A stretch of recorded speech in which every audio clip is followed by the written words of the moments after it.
जून 2017 की बात है। पीएम नरेंद्र मोदी और आंध्र प्रदेश के तब के सीएम चंद्रबाबू नायडू एक मंच पर थे।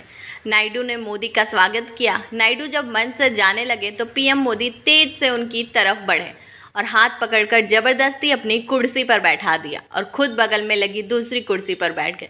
ये वो दौर था जब चंद्रबाबू नायडू की पार्टी टीडीपी बीजेपी की अगुवाई वाले एनडीए का हिस्सा थी। अगले ही साल टीडीपी ने बीजेपी से किनारा कर लिया। मोदी और नायडू में विरोध इस हद तक बढ़ गया कि आंध्र प्रदेश जाने पर पॉलिटिक प्रोटोकॉल के तहत टीडीपी का कोई मंत्री तक प्रधानमंत्री की अगवानी में नहीं आया। व्यक्तिगत हमलों का स्तर ये था कि मोदी ने नायडू को ससुर एनटी रामाराव का गद्दार कहा और नायडू मोदी पर हमला करते करते उनकी पत्नी जसोदाबेन का जिक्र ले आए। अब 6 साल बाद सारे गिले शिकवे भुलाकर टीडीपी फिर एनडीए का हिस्सा बन गई है। 9 मार्च को बीजेपी अध्यक्ष जेपी नड्डा, टीडीपी अध्यक्ष चंद्रबाबू नायडू और जेएसपी के मुखिया पवन कल्याण की तरफ से एक संयुक्त बयान जारी किया गया। इसमें बताया गया कि तीनों दल उड़ीसा में मिलकर लोकसभा चुनाव लड़ेंगे और बयान के मुताबिक सीट शेयरिंग फॉर्मूला 1 से 2 दिन में घोषित कर दिया जाएगा। इस गठबंधन के साथ आने से राज्य और देश को फायदा मिलेगा।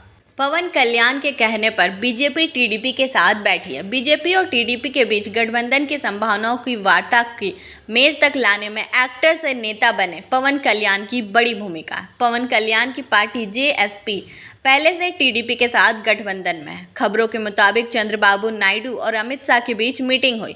इस दौरान पवन कल्याण भी मौजूद थे। वहीं आंध्र प्रदेश बीजेपी प्रमुख डी पुनर्दृष्टि पहले से दिल्ली में डेरा डाले हुए थे। आंध्र प्रदेश में 175 विधानसभा और 25 लोकसभा सीटें हैं। राज्य में जगन मोहन रेड्डी के नेतृत्व वाली वाईएसआरसीपी सत्ता में है। मीडिया रिपोर्ट्स के मुताबिक टीडीपी बीजेपी कुल 4 लोकसभा सीट और करीब 10 विधानसभा सीट देने को तैयार है। वहीं टीडीपी और जेएसपी गठबंधन ने विधानसभा चुनाव के लिए 99 उम्मीदवारों की पहली लिस्ट जारी कर दी है। गठबंधन के तहत टीडीपी ने जेएसपी को 24 विधानसभा सीट और 3 लोकसभा सीट दी है। खबरों के मुताबिक बीजेपी ने 6 से 8 लोकसभा सीट और 15 विधानसभा सीटें मांगी है। बीजेपी खास तौर पर राज्य में विशाखापट्टनम, अराकू, विजयवाड़ा, राजमुंद्री समेत लोकसभा सीटों पर चुनाव लड़ना चाह रही है। ये भी कहा जा रहा है कि बीजेपी कुछ कम विधानसभा सीटों पर समझौते के लिए तैयार है, लेकिन इन लोकसभा सीट पर